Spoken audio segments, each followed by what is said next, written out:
Hi, I'm going to have a friendly discussion about animal welfare, animal rights, abolition of animals, free range, and organic. First, free range. What does free range actually mean? It varies a lot. There's no laws for what free range is. So it can be a lot better, or in most cases, only marginally better. Remember, they are a business first. They care about your money more than the product or the treatment of the animals. That's a far second or third. Free range, again, has no laws. Even if there's internal protocol or regulations, who's going to enforce it? Not the USDA. And they've been shown time and time again to not have any self-enforcement. Look up meatvideo.com by the group Mercy for Animals at some of the largest facilities and factory farms. Please share that to spread the truth on factory farm cruelties. And these are the norms that go on day in and day out. So free range, though, it is only slightly better often. It could be in Whole Foods market or your local farmer's market. Whole Foods does do some inspections, so it is marginally better. But is it cruelty-free? Absolutely not. Is it necessary? Absolutely not. For cruelty-free, for example, egg production. Sure, not having battery cages where they live in a cage the size of a file drawer, which is long-term suffering. It is nice not to have them in those conditions.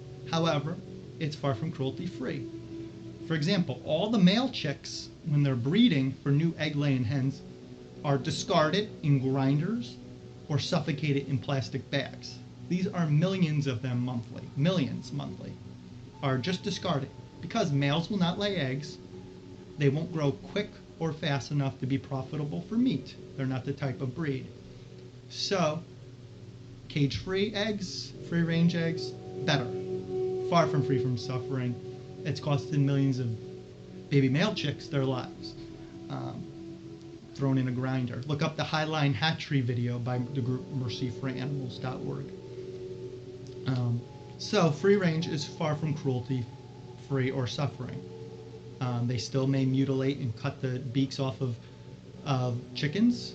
They still may castrate and do other mutilations to pigs. So while it is better, it's not free from suffering. It's better than factory farms. I know hunters who shoot animals on a regular basis when I lived in Texas who were against factory farms because it's long-term suffering and unnatural and not good for you or the animals. That brings us next to organic. Organic is not good neither. Does not mean the animals are treated much better. It more means that they don't use growth hormones so the birds don't have broken bones from the excess weight because they grow twice as big in half the time as of 50 years ago. Sure, that is a lot better.